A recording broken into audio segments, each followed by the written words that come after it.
تھے جامع ترین دعا جو آئے گی آخری آیت میں، للہ ما فی السماوات و ما فی الارض۔ اکثر و بیشتر آپ دیکھیں گے سورتوں کے اختتام پر یہ الفاظ پھر آتے ہیں، اللہ ہی کا ہے جو کچھ بھی ہے آسمانوں اور زمین میں۔ وَإِن تُبْدُوا مَا فِي أَنفُسِكُمْ أَوْ تُخْفُوهُ، اور جو کچھ تمہارے دلوں میں ہے خواہ تم اسے ظاہر کرو خواہ چھپاؤ، يُحَاسِبْكُم بِهِ اللَّهُ، اللہ تم سے محاسبہ کر لے گا۔ تمہاری نیتیں اس کے علم میں ہیں۔ ان اللہ لا ينظر الى صوركم ولا الى اموالكم ولكن ينظر الى قلوبكم واعمالكم۔ اللہ تمہاری صورتوں کو نہیں دیکھتا، تمہارے مال و دولت کو نہیں دیکھتا، تمہارے دل کو دیکھتا ہے، تمہارے اعمال کو دیکھتا ہے۔ تو دل میں جو کچھ ہے خواہ کتنا ہی چھپا لو، اللہ کے محاسبے سے نہیں بچو گے۔ فَيَغْفِرُ لِمَن يَشَاءُ وَيُعَذِّبُ مَن يَشَاءُ، پھر وہ بخش دے گا جس کو چاہے گا اور عذاب دے گا جس کو چاہے گا۔ اختیار مطلق اللہ کے ہاتھ میں ہے۔ ہمارے ہاں اہل سنت کا عقیدہ یہی ہے، اللہ پر لازم نہیں ہے کہ وہ نیکوکار کو اس کا جزا ضرور دے اور بدکار کو اس کی سزا ضرور دے۔ اللہ کرے گا ایسا، یہ دوسری بات ہے، لیکن اللہ کی شان اس سے بہت اعلیٰ اور عرفہ ہے کہ اس پر کسی شے کو لازم قرار دیا جائے۔ اس کا اختیار مطلق ہے، مطلق ہے۔ یفعل اللہ ما یرید، یفعل اللہ ما یشاء۔ اہل تشیع کا کہنا یہ ہے کہ اللہ پر عدل واجب ہے۔ اہل سنت کہتے ہیں اللہ عدل کرے گا، جزا و سزا میں عدل ہوگا، یہ ہم مانتے ہیں، واقعہ ہے، لیکن ہم یہ نہیں کہتے کہ اللہ پر عدل واجب ہے۔ اللہ پر کوئی شے واجب نہیں، بلکہ اللہ نے تو کتب علی نفسہ الرحمہ، اپنے اوپر واجب کیا ہے رحمت کو۔ وجوب کا لفظ جو آتا ہے اللہ پر تو وہ تو رحمت کا ہے، کتب علی نفسہ الرحمہ، اللہ نے اپنی ذات کے اوپر واجب کر لیا رحمت کو۔ واللہ علی کل شیء قدیر، اور اللہ ہر چیز کی قدرت رکھتا ہے۔ آمن الرسول بما انزل الیہ من ربہ والمؤمنون، ایمان لائے رسول صلی اللہ علیہ وسلم اس چیز پر کہ جو نازل کی گئی ان کی جانب ان کے رب کی طرف سے۔ غور طلب بات ہے، یہ بڑا باریک نکتہ ہے۔ نبی پر جب وحی آئی ہے کیسے پہچان لیا کہ یہ بدروح نہیں ہے، یہ جبرائیل ہے؟ آخر کوئی اشتباہ بھی تو ہو سکتا تھا، پہلا تجربہ تھا۔ اس سے پہلے نہ آپ نے کہانت سیکھی، نہ آپ نے کوئی اور اس طرح کی نفسیاتی ایکسرسائزز کی۔ آپ تو کاروباری آدمی تھے، ایک بہت ہی بھرپور زندگی گزار رہے ہیں، اہل و عیال والے ہیں، کاروبار کر رہے ہیں، ہائی ایسٹ لیول کا کاروبار ہے، تو فطرت جو ہے وہ پہچانتی ہے۔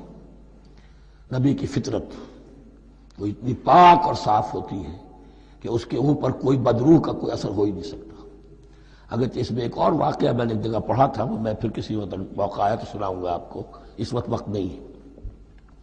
بہرحال ہمارے لیے بڑی تسکین کی بات ہے کہ اللہ تعالیٰ نے رسول کے ایمان کے تذکرے کے ساتھ ہمارے ایمان کا تذکرہ کیا۔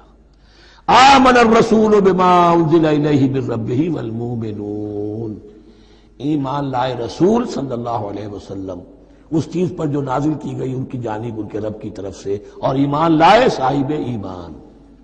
اللہم ربنا اجعلنا منہم، اللہم ربنا اجعلنا منہم۔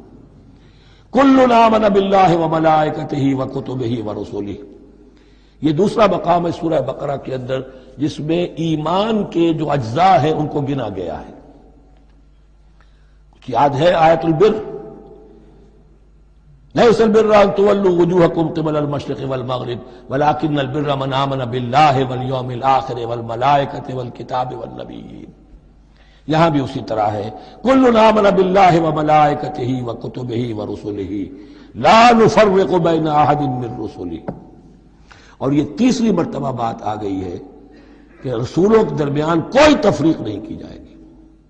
کہاں؟ پہلے تو آیا تھا 16ویں رکوع میں، لا نفرق بین احد منہم ونحن له مسلمون، اور اس سے بھی پہلے آیا تھا والذین یؤمنون بما انزل الیک وما انزل من قبلک، وہ لوگ جو ایمان رکھتے ہیں اس پر بھی جو ہے نبی آپ پر نازل کیا گیا اور اس پر بھی جو آپ سے پہلے نازل کیا گیا۔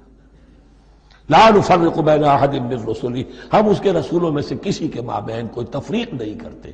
تفضیل اسی صورت میں ثابت ہے، تلک الرسل فضلنا بعضهم علی بعض منهم من کلم اللہ ورفع بعضهم درجات وقالوا سمعنا واطعنا، وہی بات کہ جو کہی گئی تھی جب ان سے کہا گیا تھا واسمعوا، کیا کہا تھا انہوں نے؟ سمعنا وعصینا، سمعنا واطعنا، وہ کہتے ہیں ہم نے سنا اور مانا۔ غفرانک ربنا، ہماری درخواست ہے پروردگار تیری بخشش مانگتے ہیں۔ غفرانک، نون پر زبر ہے، مفعول ہے، نسألک غفرانک، اے اللہ ہم تجھ سے سوالی ہیں، تجھ سے طلب کرتے ہیں، درخواست کرتے ہیں تیری مغفرت کا۔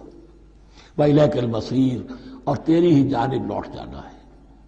یہاں پر وہ ایمان بالآخرہ بھی آ گیا جو یہاں اوپر نہیں آسان۔ آمن باللہ وملائکتہ وکتبہ ورسلہ، پھر رسولوں کے ضمن میں لا نفرق بین احد من رسلہ، لیکن اس کے بعد وإلیک المصیر، مغفرت اور اللہ کی طرف ہی لوٹ جانا ہے ہمارا، اس میں ایمان بالآخرہ آ گیا۔ اب آخری آیت، لا یکلف اللہ نفسا الا وسعہا، اللہ تعالی نہیں ذمہ دار ٹھہرائے گا کسی جان کو مگر اس کی وسعت کے مطابق۔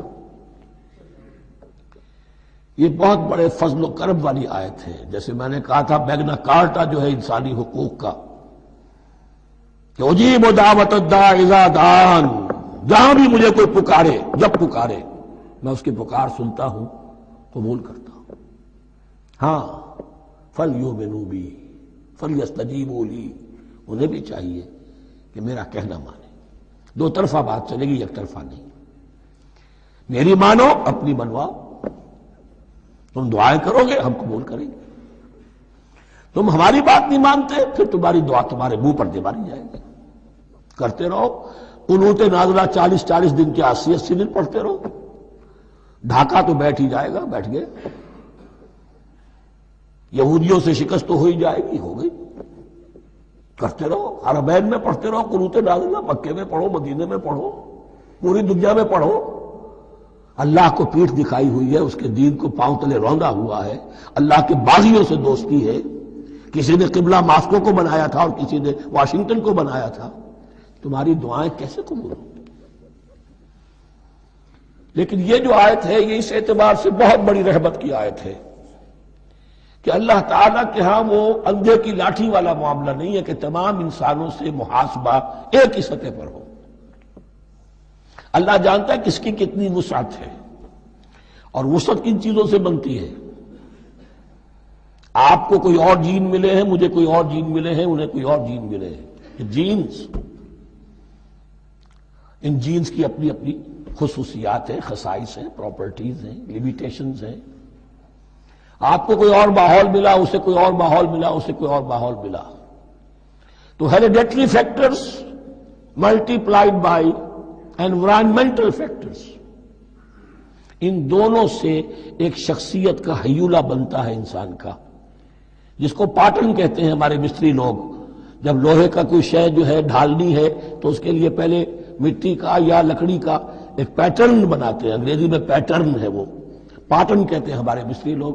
اب آپ لوہا جو ہے اس کو جب اسے کر لیں گے، مائع بنا لیں گے، گلا لیں گے، پھر اس میں ڈالیں گے، وہی شکل ہو جائے گی۔ یہ شاکلہ ہے ہر انسان کا جو بن جاتا ہے۔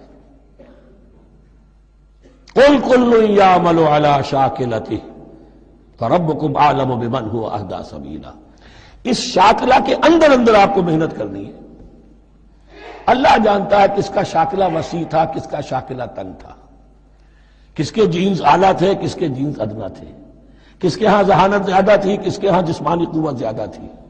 جو بھی کچھ اس نے دیا ہے، جس کو وہاں ہم نے رکھا اس کو وہاں رکھا، اس نے وہاں تعلیم پائی، اس نے یہاں تعلیم پائی، جو بھی انوائرمنٹل فیکٹرز آئے ہیں، جو بھی جینیٹک فیکٹرز آئے ہیں، سب اللہ کے علم میں ہے۔ ان سب کو ملحوظ رکھ کے اللہ حساب دے گا۔ جو شاکلہ ہم نے تمہیں دیا تھا اس میں تم نے کیا کیا؟